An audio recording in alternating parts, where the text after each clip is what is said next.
मिथिला के पावन महान को जगरा बाटब पान मखान, बाटब पान मखान गे बहिना, बाटब पान मखान गे बहिना।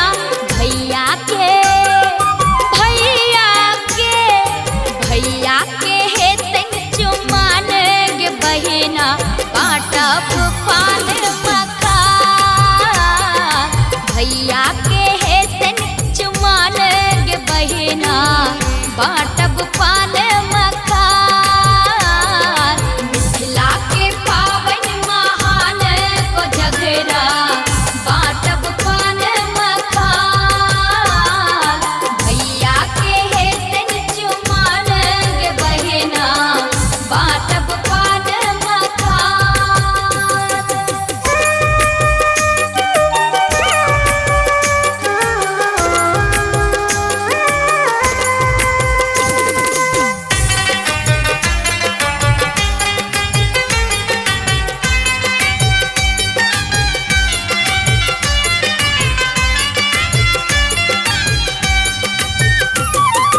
चकमक पसरल पूनम इजरिया, पूनम इजरिया है पूनम इजरिया।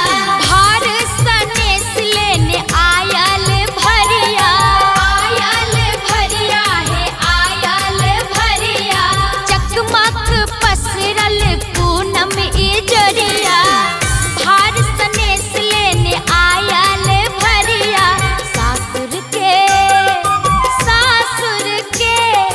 सासुर के भैया धन मान गे बहिना, बाटब पान मखान। सासुर के भैया धन मान गे बहिना, बाटब पान मखान।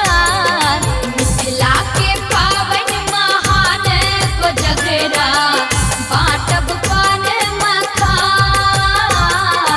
भैया के हे तन चुमान गे बहिना, बाटब पान मखान।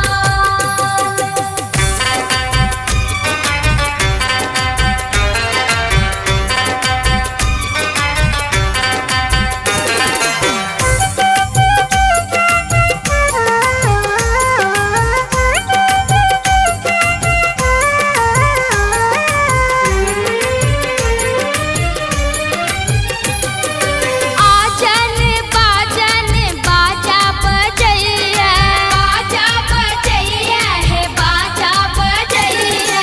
आजू सुदिनवा सोहावन लगैया, सोहावन लगैया सोहावन लगैया। आजन बाजन बाजा बजैया, आजू सुदिनवा सोहावन लगैया।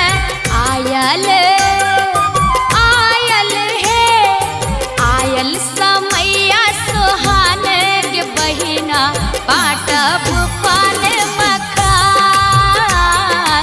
आयल समैया सोहान गे बहिना, बाटब पान मखान। मिथिला के पावन महान को जगरा बाटब पान मखान। भैया के हे तन चुमान गे बहिना, बाटब पान मखान।